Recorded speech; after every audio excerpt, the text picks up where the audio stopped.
ओम हर हर महादेव शिव शंभो कैलासपति उमापति शिव शंकर महाप्रभु धवलेश्वराय नमो नमः।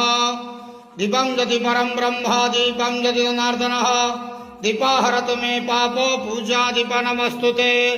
बाबा धवलेश्वर महाप्रभु संसार सुखी रखंतु।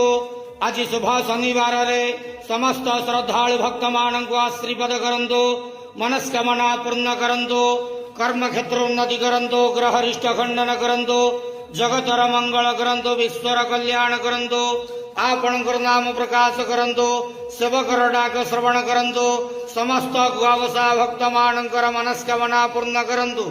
महाप्रभु धवलेश्वराय नमो नमः। संसार सुखी रखंतु आनंदेवार हरि बोलो।